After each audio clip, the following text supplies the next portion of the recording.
Fire Sword, Chapter 35. Unexpected.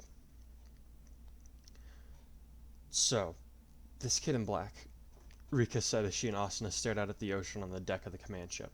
You're sure he's yours? Asuna hid a smile at the question from her old friend. She had just finished getting the blacksmith up to speed on recent events, which had left her somewhat shaken. In response to the question, she answered, About as sure as we can be. I mean, given what's been happening with the other shepherds, it makes sense. But then, Rika hesitated with a frown. What is it? Asuna asked. Does that mean that you and Kirito will decide to stay here, in this world? The leprechaun asked her Undine friend with worried eyes. Are you guys just going to give up on coming home? The question surprised Asuna. In truth, it had been some time since she had thought about how to get home, and even longer since she had discussed it with Kazuto. Well, she hesitated, and Rika's eyes widened a bit, so she hurried to say, It's not that we don't want to go home. We have no idea how to do that, and we don't have much time to work anything out. Not to mention, time seems to move differently between our worlds, so there's no telling how long has passed since we left. Oh, right. Rika's face became thoughtful as she stared back out at the ocean.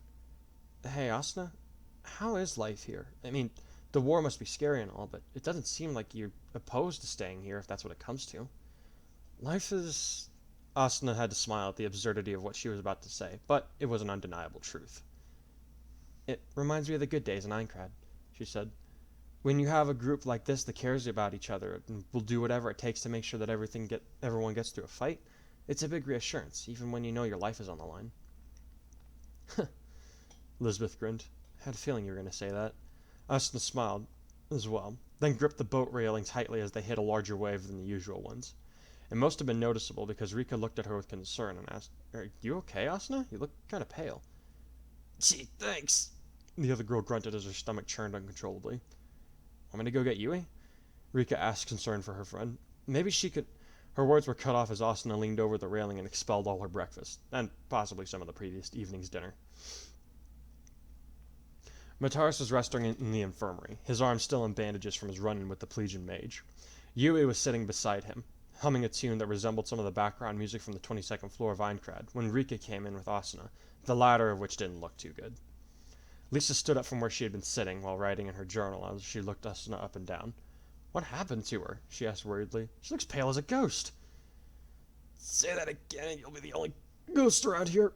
Asuna growled as she tried to stand her own. I said Ow! She stumbled as she fell to the floor. Lisa and Rika helped her stand up, much to her protest, and made her lie down on one of the beds next to Mataris, who was now waking up while Yui moved to get his staff. What happened? He muttered groggily. Your mom's pretty sick, Rika informed him. She threw up pretty bad a few minutes ago. I think she's running a fever. It's not a fever. She's just embarrassed. Mataris smirked. The others stopped what they were doing and looked at him questioningly. What are you talking about? Lisa asked. Yeah, Asuna, what am I talking about? Mataris snickered.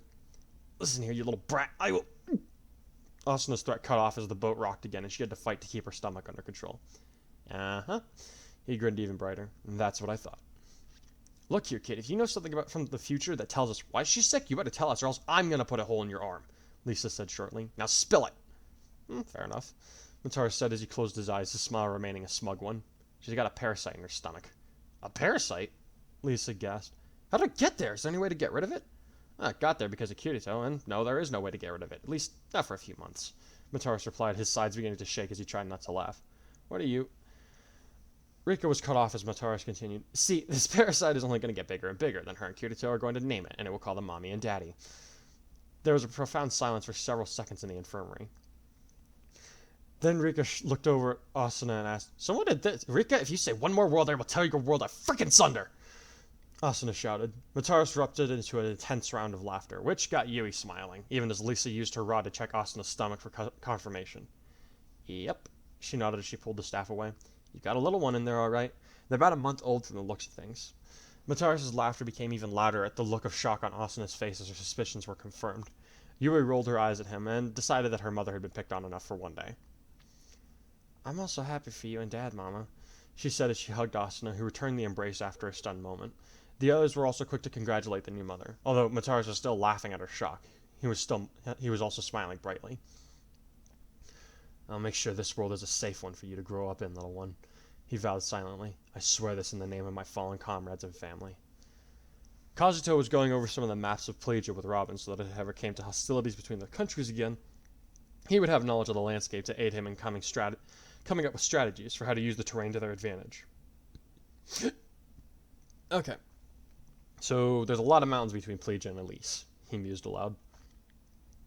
Yeah, it's one of the reasons mobilizing an army to get into either country is so difficult, Robin nodded. Gangrel mostly resorted to sending small groups across the border for terrorist attacks when he was alive. Yeah, that sounds like something America had to deal with back home, Kazuto muttered. What was that? Robin asked him to clarify. Nothing. Kazuto replied as he waved the matter aside. It's nothing that'll help us here, but I was thinking we could use the mountains to our advantage in a pretty big way. How so? Robin was intrigued. Well, a lot of mages would have to deal with ground troops attacking them at every turn, so casting big spells is too risky, right? Kazuto asked. Well, my Alfheim troops can get in the air, where there's not as many troops to let loose with the big ones. Bring down an avalanche on the bad guys before they even make it into the mountain passes. What about aerial troops? Robin asked, though he was already liking the idea. How do you deal with them? I already thought of that, Kazuto answered. Those of us that aren't quite so good with magic, like Agiel and myself, can engage those troops at close quarters. You said that Plegia's air force wasn't that good to begin with, right? And they mostly use wyverns, which are a lot slower than Pegasi. Robin nodded, impressed. You've been doing your research, he said. Not much else to do besides spar on the ships, and I think everyone's tired of getting their butts kicked. Kazuto smirked. Don't get cocky, Robin warned him. You still haven't had a rematch with Longku, and you never fought Crom or my kids. Or me, for that matter. No offense, Robin, but you don't strike me as a martial artist, Kazuto said carefully, not wanting to offend his comrade. None taken. A lot of people actually think that about me. Robin shrugged. Then a slow grin worked its way across his face as he said, and that's exactly the point. Misdirection, right? Kazuto guessed. One of the most basic rules of tactics. Robin nodded. Another is to always have a backup plan. What happens if I don't have time to cast a spell? Do I just let a soldier chop me to death? Okay, if that's the case, Kazuto grinned, how about we see which one of us comes out on top? I'm curious to find the answer to that myself. Robin grinned back. Shall we go get a set of practice? He was interrupted as Sumiya crashed through the door and fell on her face. Ow! She groaned as Robin rolled his eyes and helped his queen to her feet. That's gonna bruise. I'm beginning to understand why Lisa started training you in using staves, Robin chuckled. Thanks, Robin, Sumiya said as she regained her balance. Then her eyes widened as she remembered why she had come in the first place, and she looked directly at Kazuto. Sir Kirito, you're needed in the infirmary. Why? Kazuto frowned at the level of alarm she was displaying. I thought Mataris was recovering fine. It's not him, it's Lady Asuna, Sumiya said. Unfortunately, she was cut off as Kirito flapped open his black wings and shot out of the door like a streak of black lightning, scattering the papers and maps in his wake. Great. Robin sighed as he looked around the room. What a mess.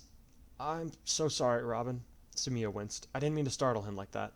Well, just for the sake of my curiosity, and hopefully the knowledge that this didn't happen with some kind of a good reason, would you mind telling me what happened to Asuna? Robin said as he began collecting the parchments scattered around the room. Oh, yes, Sumiya said with a smile. She's pregnant. Huh? Robin looked over at her with shock. Then a smile spread across his face as he said, Tell guys to break out some of his special ingredients. Shepherds are having a party tonight. Aye, aye, Commander. Sumiya laughed as she gave him a mock salute. Then she turned around on her heels to walk out the door, only to smack her head on the doorframe and fall to the ground. Ow, ow, ow, she groaned. In retrospect, that one was probably my fault. Robin sighed as he went to help her up. But still, he couldn't keep a massive smile from his face for long, as his heart was filled with joy for two of his friends. As he saw Lucina coming to check up on her mother, flanked by their two children from the future, he felt a stirring of longing in his chest. Maybe it's time. Asuna, what's wrong? Kazuto asked as he burst into the scene that took him several seconds to process. Mataris was on the floor, laughing uncontrollably. Lisa was going through a list of confections. Rika was muttering something unintelligible under her breath. Yui was grinning at him broadly. And Asuna had a look of complete shock on her pale face while she was lying back on one of the infirmary beds. Ha! Mataris cackled. Nice one, old man! What's going on about? Kazuto demanded. I thought my wife had been hurt. What's going on here? The only thing that hurt around here might be her pride, Lisa said without looking up. Now shut up, I'm concentrating. Tell me what, Asuna's pregnant, Kirito, Rika said as she looked up at the black swordsman with hollow eyes. Congratulations. And with that, she walked out of the room.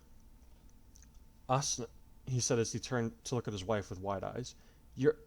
Where? I can't work in here! Lisa shouted as she stormed out of the room, muttering angrily to herself. Isn't this great, Papa?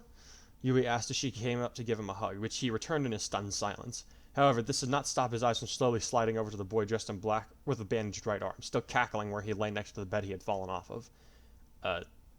Sure, he said quietly. Great. Nice sword technique, Black Swordsman! Mataris howled with laughter.